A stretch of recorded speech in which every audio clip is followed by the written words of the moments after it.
totally gotten this. All right. So this is Cora. So I saved out the eggs and baked yesterday. The cakes turned out right well. We depend a lot on our chickens. They are good layers, what few we have left after the possums and such. Snakes, too, in the summer.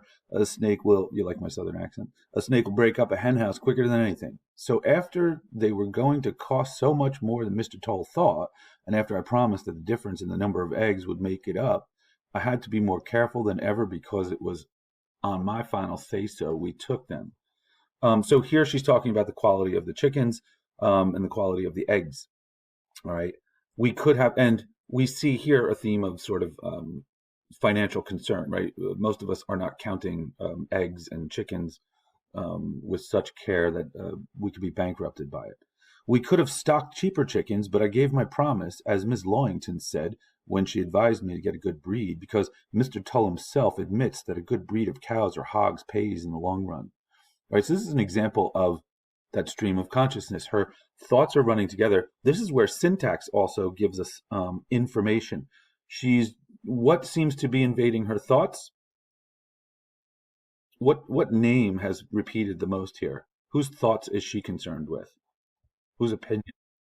What's that? Yes, her husband, right? So the sentence is even interrupted here. I don't want to overdo it with the highlighting, but we could have stocked cheaper chickens, but I gave my promise, as Miss Loyington said when she advised me to get a good breed, because Mr. Tull himself admits that a good breed of cows or hogs pays in the long run. So we lost so many of them, we couldn't afford to use the eggs ourselves, because I could not have had Mr. Tull chide me when it was on my say-so we took them. So when Miss Loyington told me about the cakes, I thought that I could bake them and earn enough at one time to increase the net value of the flock, the equivalent of 2 head, and that by saving the eggs out one at a time, even the eggs wouldn't be costing anything. So this is her doing her sort of economics. Now the whole thing is, what is she talking about? She is realizing that if you make cakes out of eggs, you get more value, right? A cake is worth more than an egg. And this is all thought that she's having. This doesn't tell us where we are, right? This is like a monologue in her head. And that week they laid so well that I not only saved out enough eggs above what we had engaged to sell to bake the cakes with, I had saved enough so that the flour and the sugar and the stove would not be costing anything. So I baked yesterday, more careful than I ever baked in my life, and the cakes turned out right well. But when I got to town this morning, Miss Loyington told me the lady had changed her mind and was not going to have the party after all.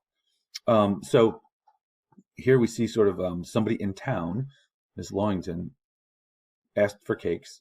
She went through all of this to make the cake. She baked more carefully than anything. She's giving up her last eggs to sell these cakes because cakes will get more money than eggs. And then just casually, Miss Loyington cancels the party. Now I made a note here. This is all thought, right? There's no dialogue. Again, you have to pay attention even to little things like punctuation.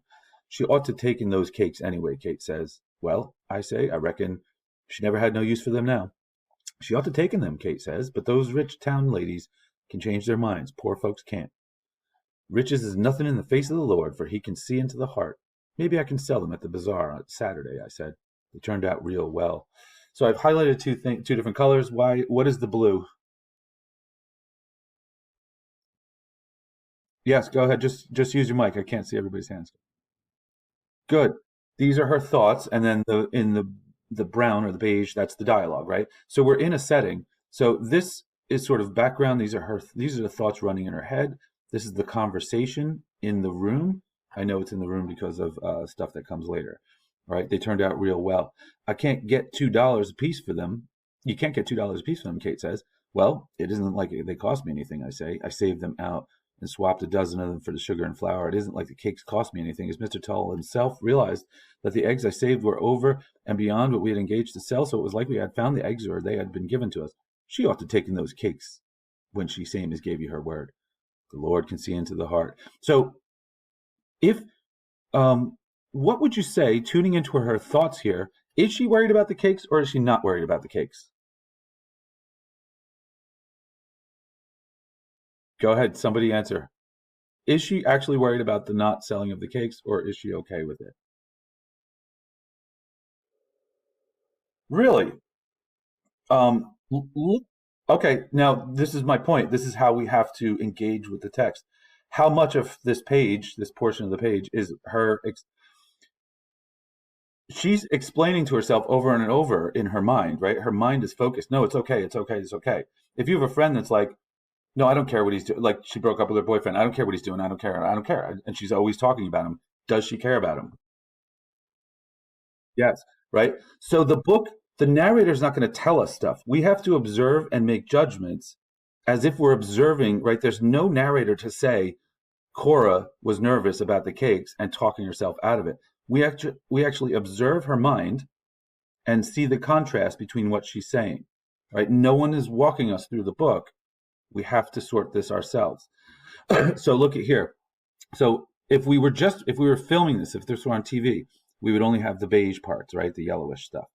She ought to take in those cakes when she same as gave you her word, Kate says. The Lord can see into the heart. If it is his will that some folks has different ideas of honesty from other folks, it is not my place to question his decree. I reckon she never had any use for them, I say. They turned out real well, too. Her thoughts in the blue here. What kind of a person is she? How does she look at the world? Just take a stab at it. Use your mics. I can't see hands. Who does she? How does she see the idea? Well, okay. So obviously she's thinking in religious terms, right? The Lord can see into the heart, right? These are her thoughts. She's not giving a speech. Now, what do you make of this statement? If it is his will that some folks has different ideas of honesty from other folks, it is not my place to question his decree. Is she sincerely okay with the whole cakes thing with Miss Lawington? No, thank you, right? I mean, who has different ideas of honesty? Honesty is honesty, right? This is sort of even in her head, she's like framing her really they're mean thoughts toward the woman.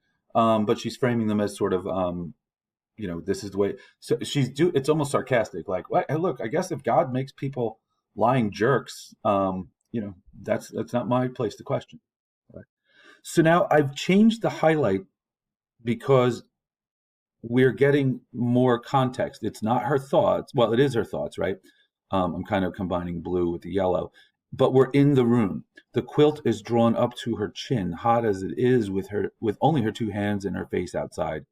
She's propped on the window with her head raised so she can see out the window, and we can hear him almost every time he takes up the adze or the saw. If we were deaf, we could almost watch her face and hear him, see him. Who is the him that we can hear? Cash, good. I made that purple as like indicating something else, but the green, I just wanted to highlight. Now we're looking at what's physically in the room. All right. First, our thoughts running through her head. All right, conversation in the room they're in, thoughts compared to those conversations, and now this is all. Anybody know who is lying there with the quilt drawn up to her chin? Correct. You're both correct. All right. Her face is wasted away so that the bones draw just under the skin in white lines. Her eyes are like two candles when you watch them gutter down into the sockets of iron candlesticks. But the eternal and everlasting salvation and grace is not upon her. Is she dead? She is not dead, thank you. Because the eternal and everlasting salvation and grace is not upon her. Again, she's thinking religiously. Back to the same conversation. I reckon she never had any use for them. They turned out real nice, I say, but not like the cakes Addie used to bake. You can see that girl's washing and ironing in the pillow slip, if ironed it ever was. Maybe it will. So this one, it's hard to figure out. Basically, the girl who is going to be revealed as Dewey Dell is Addie's daughter, and she's critiquing her housekeeping here. You can see that girl's washing and ironing in the pillow slip, if ironed it ever was. She's basically saying that girl doesn't know how to keep a good house. Maybe it will reveal her blindness to her laying here at the mercy and the ministration of four men and a tomboy girl. There's not a woman in this section could ever bake with Addie Bundren, I say. The first thing we know, she'll be up and baking again, and then we won't have any sale for hours at all. Under the quilt, she makes no more of a hump than a rail would, and the only way you can tell she's breathing is by the sound of the mattress shucks. What is the difference between what is being said and what is being thought? Green is thoughts. So at the top, they're still talking about the cakes, right? And then she compliments Addie. Oh, my cakes aren't as good as Addie's. And then what do you make of this? Maybe it will reveal to her her blindness, laying there at the mercy and ministration of four men and a tomboy girl. How does she actually feel about Addie? She think jealous? What do you mean?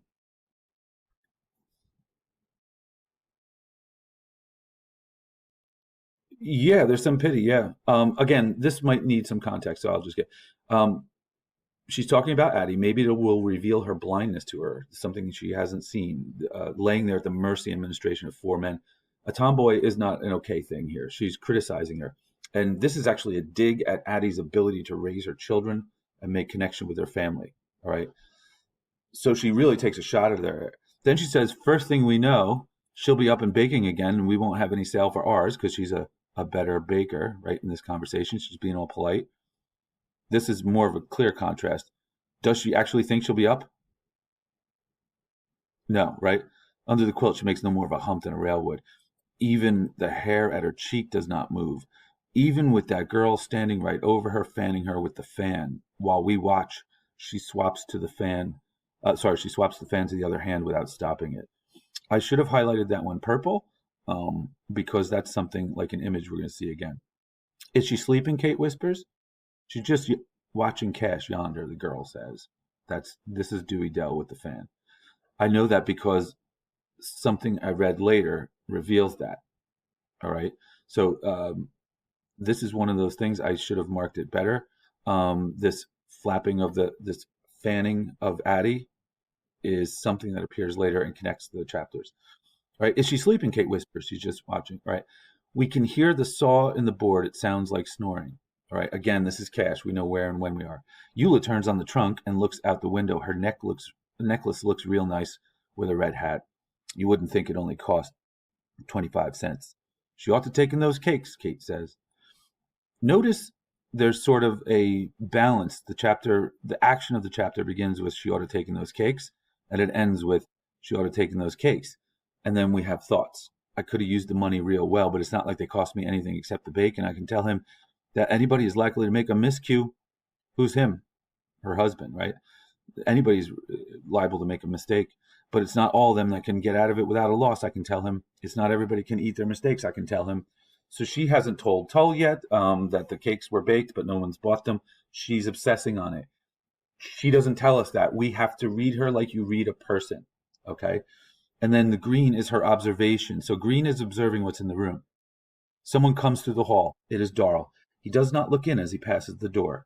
Eula watches him as he goes on and passes from sight again toward the back. Her hand raises and touches her beads lightly, and then her hair. When she finds me watching, her eyes go blank. All right, so Darl has come in, doesn't look, and keeps going. Eula might have a crush on him. I'll tell you right now, Eula's not very important. All right. So that is one of the things that I wanted to. This is a chapter that is showing us the levels and the way that this book is going to be written. We have to notice that sometimes the thoughts are in contrast to what is being said, that we're moving from past thoughts and we're just in the mind abstractly to observances in the room. Okay. And we also have to look for the things that anchor us in time and space, the sound of Cash, and those are images. Right. So I did in this chapter, blue, I think as what is this? As the physical action and where we are. Pa and Vernon are sitting on the back porch. Does anybody know who Vernon is? AKA Mr. Tull. Good. And Pa is also known as Ants. All right. Pa and Vernon are sitting on the back porch. Pa is tilting snuff from the lid of his snuff box into his lower lip, holding the lip outdrawn between thumb and finger. They look around us. They look around as I cross the porch and dip the gourd into the water bucket and drink. Where's Jewel? Pa says. Now, by the way, this the gourd and the water bucket, that goes all the way back to our first chapter where he goes up and he gets we see the wagons by the stanchion. Jewel stops at the spring and takes the gourd from the willow branch and drinks. I pass him a mount to pass. All right. So physically, again, I should have highlighted that. Now I've changed this because